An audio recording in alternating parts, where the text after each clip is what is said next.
Bonjour mesdames, l'heure de la vérité a sonné. J'ai testé pour vous les produits dont tout le monde parle sur TikTok, donc j'ai testé et je vais vous donner mon honnête opinion.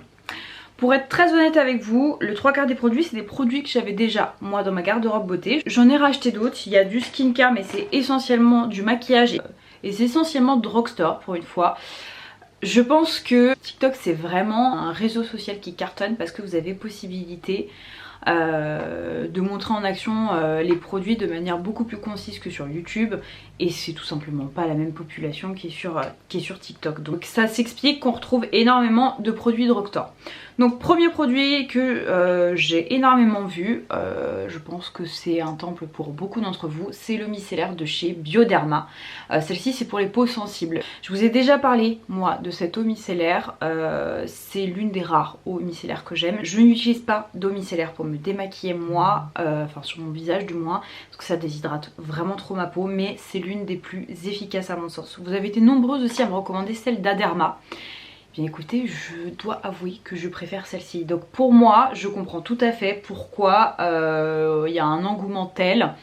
On va dire qu'on va occulter le fait que moi j'utilise pas ça parce que c'est vraiment pas le type de produit que j'aime pour me démaquiller le visage. En revanche, pour démaquiller les swatchs c'est parfait. Je trouve que même pour démaquiller des mascaras qui sont costauds, ce que vous faites c'est que vous le laissez, enfin, vous l'appliquez assez longtemps sur les cils et vous allez voir que ça va enlever la quasi totalité. Donc franchement je mettrai la note de 7 sur 10 parce que voilà, si vous aimez ce type de produit pour vous démaquiller, honnêtement il est performant.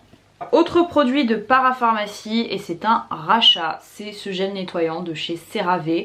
Alors moi, vous en avez un petit peu pour tous les types de peau. En général, celui que vous voyez beaucoup sur TikTok pour les peaux sèches à très sèches. Moi j'ai pris pour les peaux normales à grasse. J'ai une peau mixte et déshydratée et je l'aime beaucoup. Je le préfère même à la version classique, tout simplement parce que c'est plus adapté à mon style de peau et je préfère. Alors l'autre c'est plutôt un format crème lavante, mais moi je l'ai en format gel et c'est vraiment le type de texture que j'aime. Je trouve que c'est un produit qui est efficace. C'est vraiment voilà un gel nettoyant à petit prix, donc qui sera accessible à toutes les bourses et honnêtement je l'aime énormément. La particularité de la marque c'est que tous leurs produits sont enrichis à base de céramide. Moi c'est un actif que je trouve essentiel et celui-ci en plus il y a de la niacinamide et de l'acide hyaluronique. Donc vraiment je trouve que c'est un bon nettoyant à petit prix. Si j'ai bien une recommandation à vous faire c'est de ne pas mettre des 1000 et des 100 dans un nettoyant visage, dans le sens où un nettoyant visage c'est pas le truc qui va rester 155 ans sur votre peau, donc à mon sens ça sert à rien de mettre des dizaines et des dizaines d'euros dans un nettoyant, en plus ça descend plutôt vite, investissez plutôt dans un sérum. Mais voilà, celui-ci pareil je l'aime vraiment beaucoup, je lui mettrai quand même la note de 8 sur 10 parce que je vous dis je trouve qu'il est efficace, il a pas d'odeur, j'aime la texture, au niveau des actifs c'est plutôt intéressant. Ensuite, produit que j'ai pas aimé, alors c'est un produit pareil que j'avais déjà en petit format.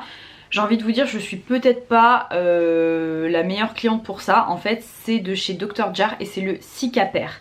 Et je vais vous montrer tout de suite à quoi ça ressemble. Ça se présente comme ceci et en fait c'est une pâte verdâtre qui est géniale pour dissimuler et camoufler les rougeurs. Alors moi le problème c'est que c'est plus gris que vert et je trouve que ça a vraiment tendance à griser le teint. Donc rien que pour ça je suis pas forcément archi fan. Vous voyez quand vous le mettez comme ça, bon bah voilà ça grise clairement le teint. Après bien évidemment il faut rajouter votre fond de teint anti-cerne, enfin ce que vous voulez par dessus. Je suis pas totalement convaincue. À la rigueur je pense que je préfère, vous savez, les palettes correction de teint classiques. Voilà, ça je mettrai la note de, allez, je vais pas être méchante, je vais mettre la note de 6 sur 10, ça nous fait du 12. Parce que c'est pas que c'est un produit inefficace, c'est juste que moi, voilà, au niveau de la texture, c'est pas ce que je préfère, je trouve que c'est un peu trop transparent. Je vais également prendre en compte le fait que je sois peut-être pas la meilleure personne pour vous faire un retour, parce que je n'ai pas énormément de rougeur. Ensuite, seul produit lèvres de la vidéo, il s'agit de ces gloss là, ce sont les Lift Gloss de chez Maybelline. On en a énormément entendu parler, ils ont beaucoup été comparés notamment à ceux de chez Fenty. Alors moi je peux pas vous dire que ça ressemble à celui de chez Fenty parce qu'a priori je n'ai pas la teinte qui est un dupe. Par contre je peux vous dire que j'aime énormément la texture, c'est vraiment une texture qui est super agréable, qui a fini vraiment glossy. Ils ont un petit goût que j'aime beaucoup, donc franchement compte tenu du prix c'est vraiment du plus. Ils ont un petit goût un petit peu sucré aussi et vous avez pas mal de teintes. Alors moi la teinte Riff, c'est celle-ci la plus rose, je la trouve un peu trop rose Barbie. En revanche quand je mélange les deux j'aime bien. C'est pas une texture qui est trop collante, qui est trop opaque. Donc ça franchement pour un gloss drugstore c'est plutôt pas mal. Je mettrai la note de 7 sur 10. Alors on poursuit avec l'un des produits les plus populaires. Ça c'est un produit que j'avais déjà acheté mais je vous avoue que j'avais un peu tardé à l'utiliser. C'est de chez The Ordinary et c'est le AHA 30% BHA 2% Peeling Solution. J'adore ce produit. Alors chez The Ordinary, j'ai vraiment des références que j'aime, il y en a d'autres que je trouve bof quoi. Et ça fait vraiment partie de mes temples maintenant et c'est certain, c'est un produit dont je ne pourrais pas me séparer. Au niveau de la régularité, moi je dirais que je l'applique peut-être une fois par semaine, grand maximum. Attention, ceci dit, il y a énormément de personnes qui font des réactions allergiques, faites attention parce que ça picote vraiment. C'est normal que ça picote. Vous êtes supposé le laisser poser 10 minutes. Qu'est-ce que c'est? C'est tout simplement en fait un peeling. Il a une couleur un petit peu rouge champ, de toute façon je vous le montre porté. C'est vrai, c'est normal qu'au début votre peau s'échauffe un petit peu, mais alors attention, il y a s'échauffer et se cramer, c'est pas du tout la même chose. Je sais qu'il y a des personnes qui le supportent très mal, donc faites attention à cela. Je le trouve vraiment génial. Je trouve qu'après l'avoir utilisé, la peau plus claire, j'ai la peau plus rebondie et j'ai la peau surtout plus lumineuse. Donc vraiment c'est un produit que j'adore. Vous le laissez surtout pas poser plus que 10 minutes, c'est largement suffisant, il n'y a pas besoin de plus. Et vraiment voilà, ça c'est un produit dont je ne pourrais pas me séparer, que j'aime énormément. Je vais lui donner la note de 9 sur 10, tiens. Ensuite j'ai deux mascaras à vous présenter. J'ai celui que je porte là sur mes cils. Alors c'est un mascara que j'ai acheté tout le temps adolescente. Et puis je l'ai un petit peu laissé de côté parce que c'est vraiment pas le type de brosse que je préfère. C'est le télescopique de chez L'Oréal. C'est vraiment la version la plus classique. Et je me rappelle qu'à l'époque sur les panneaux publicitaires c'était Penelope Cruz qui était l'égérie de ce mascara là. C'est un joli mascara, vraiment, je trouve que vous voyez il fait quand même du volume, il vous donne vraiment un effet cils à cils. Par contre c'est vraiment pas celui que je préfère à l'application. Je trouve qu'il est un petit peu long et lent à se construire. Mais voilà, le rendu est joli. Est-ce que je le rachèterai? Je ne pense pas. Parce qu'il y en a d'autres que je préfère, que je trouve plus rapide à travailler. Donc celui-ci, il est performant. Mais c'est pas non plus le mascara du siècle. Donc je lui donnerai la note de 6,5 sur 10. Ça fait une note moyenne de 13, ce qui est pas mal. Alors ensuite, autre produit, je vous avoue que j'étais très dubitative quand je les ai achetés. J'avais vu beaucoup de gens en parler, je me suis dit oh je vais pas aimer ce format, c'est un peu chelou, j'aime pas tellement le packaging. Ce sont les Desert Stick de chez KVD Beauty. Moi j'ai trois teintes que je vais tout de suite vous swatcher. J'en ai une qui est sublime, qui est une teinte un peu cuivre bordeaux, qui s'appelle comment? Qui s'appelle Force Field.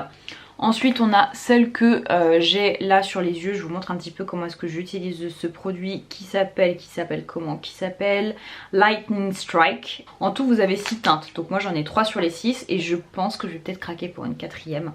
Tellement je les adore ces produits là. Et la dernière teinte c'est Flash Storm que je vous montre tout de suite, qui est un duochrome. Elle est assez fabuleuse cette couleur là, c'est un mix de marron, de violet avec des petites particules bleues, enfin vraiment canon. Je vous montre ça. Est-ce que vous voyez la merveille de ces produits-là? Alors attention, moi je vous recommande réellement de l'appliquer directement au doigt. En fait, vous voyez moi un peu dans la vidéo, ce que je fais c'est que je viens directement le prélever au doigt et je viens appliquer la matière. C'est une texture qui est très fondante, ça va vous permettre de moins gaspiller le produit. Ça sera la manière la plus économique d'utiliser votre produit. Ils sont sublimissimes ces fards à paupières crème. Honnêtement je trouve que ça rend l'application très ludique. Je pense que n'importe qui sans avoir des compétences de make-up artiste très développées peut utiliser. C'est génial parce que ça vous donne un rendu pailleté sans avoir les côtés néfastes de la paillette, à savoir quelque chose de volatile qui bouge dans tous les sens. Qui nécessite une certaine maîtrise de l'application des paillettes. Là c'est pas du tout le cas, c'est sublime, c'est lumineux. Ce que vous pouvez faire aussi c'est mettre un fard totalement mat et puis juste en prélever un petit peu et le mettre un peu en guise d'halo. C'est sublime, c'est vraiment une très belle découverte. Ça fait partie de mes meilleures découvertes 2021 ça. Je mettrai la note quand même de... ouais 8,5 sur 10 parce que franchement très bon produit et vraiment très stupéfaite et je vous dis les couleurs sont sublimes. Ensuite fond de teint que j'adore, que je rachèterai certainement dans la bonne teinte parce qu'il est un poil trop foncé pour moi, c'est le Infaillible 24 heures Fresh Wear Foundation.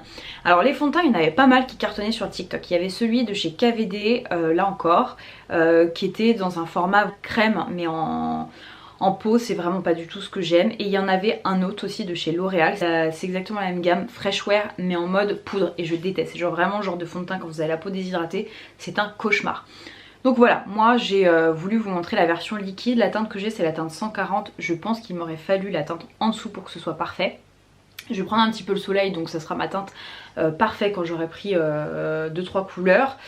Il est génial ce fond de teint là, il est vraiment génial. Pour moi il a plutôt un fini satiné. Alors que je sais que c'est plutôt un fini qui est censé être un peu glowy, mais en tout cas moi sur ma typologie de peau, pour rappel j'ai une peau mixte et déshydratée, c'est un peu le fini qu'il a. Il me fait énormément penser à mon Synchro Skin de chez Shiseido. Je vous avais dit que j'avais un dupe à vous présenter dans ma prochaine vidéo. Et bien voilà, il me fait énormément penser à celui-ci. Il laisse passer suffisamment de lumière sans que vous ressembliez à une boule à facettes. Il a une très jolie couvrance, il fait naturel en fait. Ça se voit que vous avez du fond de teint, je vais pas vous dire que c'est à peine perceptible. Alors après moi j'ai tendance à avoir un peu la main lourde peut-être, mais voilà, je le trouve vraiment génial et compte tenu du prix, ça c'est un vrai go. Je lui donne la note de 8 sur 10. Ensuite, autre mascara, et quelle claque. Je vais vous faire une confession, à l'heure actuelle je n'aime aucun mascara Maybelline. Je sais que Maybelline c'est vraiment l'une des marques drugstore réputées pour leur mascara, ils ont plein de best-sellers. Et alors moi j'ai jamais trouvé chaussure à mon pied, vraiment la marque que j'affectionne particulièrement en drugstore c'est L'Oréal, je vous l'ai déjà dit. Et donc quand tout le monde faisait un pataquès du Sky High de chez Maybelline, je me suis dit ah, j'aime beaucoup le packaging, mais franchement c'est sûr que ça ne va pas marcher sur moi. Figurez-vous que c'est un mascara que j'adore, alors que je déteste les brosses à picot. Ceci dit, il a quand même deux défauts majeurs. Je trouve qu'il a une brosse qui est un peu trop souple, je sais pas si vous allez le voir, voilà. Donc je trouve que c'est un petit peu difficile parfois, on manque un petit peu en précision avec ce type de brosse. Et ça c'est un petit peu relou. Ensuite l'autre gros bémol c'est que je trouve qu'il est pénible à démaquiller. C'est vraiment pas simple de se démaquiller. Vous voyez je me démaquille à l'huile démaquillante. Et c'est pas toutes les huiles qui arrivent à s'en débarrasser. Donc ça voilà, bémol. Par contre je trouve qu'au niveau de la longueur, surtout au niveau de la longueur qu'il est efficace, pas tellement au niveau du volume, je le trouve magnifique. Je trouve que c'est un sublime mascara. Et en fait ce que je fais, quand vous le mettez vous avez l'impression un petit peu que vous savez c'est une texture un peu mouillée, il faut le laisser un petit peu sécher. Et moi ce que je fais c'est que j'attends que ça sèche et je rajoute après un petit coup de recourbe-cils, ça tient toute la journée, une merveille. Je vais lui donner la note de... c'est pas non plus mon préféré, mais c'est un très très bon mascara de drugstore. Et je vous dis sur ça je suis assez snob sur les mascaras. Il y a très peu de mascaras de drugstore qui trouvent grâce à mes yeux, donc je vais lui mettre la note de 7,5. Qui nous fait un petit 15 sur 20. C'est vraiment très honorable comme note. Ensuite, produit que vous avez dû voir un petit peu partout, de chez Laneige, c'est le Lip Sipping Mask. Et moi, c'est la senteur Berry. Donc vous voyez, c'est quand même un baume que j'ai pas mal utilisé. Ça fait partie de mes indispensables, ça au niveau lèvres. Ça vous intéresse, je pourrais peut-être vous faire un top 5 de mes baumes à lèvres préférés parce que j'en ai vraiment testé une multitude. Et celui-ci il est génial, il a une texture qui est un petit peu plus fondante que tous les autres baumes que je peux apprécier. Donc à l'origine c'est un masque de nuit. Vous n'êtes pas du tout obligé de le porter uniquement la nuit, moi je le porte le jour comme la nuit. J'adore la texture fondante, je trouve qu'il est super confortable et il nourrit en profondeur.